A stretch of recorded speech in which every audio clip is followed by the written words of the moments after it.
Ladies and gentlemen, welcome up Blaine Katz. I am truly honored to be here and stand before you. I hope I can make this speech short and sweet and meaningful to you all.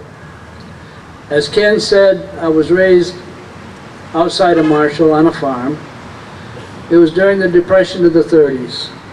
There were no subsidies, no insurance. We were taught independence, self-reliance, and hard work, and discipline to do what is right. Although we had little money, we were taught to attend Sunday school with only pennies in our pockets. We learned at early age what sacrifice was all about. We learned to do for ourselves instead of government giving us handouts. Many of you present here know what the 30s were like. Our parents taught us if we did not choose to help grow our food, then we could go without food. Didn't take long to change our attitude. Maybe one night without supper. That's all it took. Necessity became the mother of invention. Dad made a mobile corn picker and also a manure loader mounted on a tractor. It made life easier. He had no patents on it. He then made his own well drilling machine. Today, Katz Well Drilling is one of the largest water well drilling companies in the state of Michigan. As Ken told you, I entered George Washington University after 8 years in the Marine Corps on the GI Bill. I studied international relations, intending to go into the Foreign Service. I learned about the isms. You all are familiar with fascism, communism, socialism, capitalism. It goes on. I knew about socialism from living in Norway. They lost many of their best people to Canada, United States, Australia, and New Zealand. Why was that? They lost their best doctors, their best mechanics, their best brick masons, their best lawyers, merely because opportunity was wanting in a socialist country. Incentive was gone, so people will seek incentive and freedom wherever they can find it. In the absence of an atomic holocaust, these are the words from my professor of political science at George Washington. In the absence of an atomic holocaust, freedom, democracy, and liberty will prevail. Which side do you want to be on? I think you all have demonstrated which side you're on when you appear here today.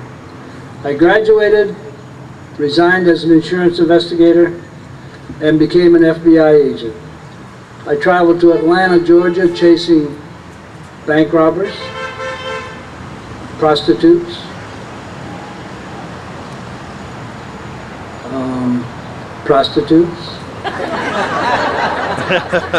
One became my best informant in the year I was at Atlanta. The rest of the time I chased fugitives, car thieves. But it was always nice to have a good informant in the pocket. I left Atlanta and went to Monterey. They taught me French. Monterey is in the San Francisco division. I was number 2 in the class out of 14. Numbers 1 and 2 were transferred from Monterey to New York City. And I ended up on the Foreign Counterintelligence Division. There are many details that involve sources and methods, and I can't talk about that. But I'll tell you a little funny story. I noticed one day about, it was a Friday. It was about 6 months after I'd been in the New York office. I noticed guys were assembling, and they had these little black bags. Well, I didn't know what a little black bag was other than a doctor had a bag. And so I asked them, I said, what's going on here? Well, we're conducting a black bag job. I said, well, what's that? And they said, well, literally, it's an invasion of privacy of a foreigner. And I said, well, why am I not included? Well, they said, and they're needling me, they said, your name is Katz. I said, so? Well, they said, well, we're still doing a background investigation on you to find out whether or not you're Lutheran. I thought that was rather funny. I will tell you that I was appointed by Mr. Hoover as the first field supervisor to go against the People's Republic of China when they were admitted to the United Nations. They had their intelligence agents with them. We were to counter their activities. I did a good job on that for 2 years. I was promoted then to Washington, D.C., where the seat of all knowledge exists. And I insist, people, that's exactly their attitudes, or some attitudes. In any case, throughout the 30 years of my careers in the Marine Corps and the Federal Bureau of Investigation, the oath of office was taken seriously.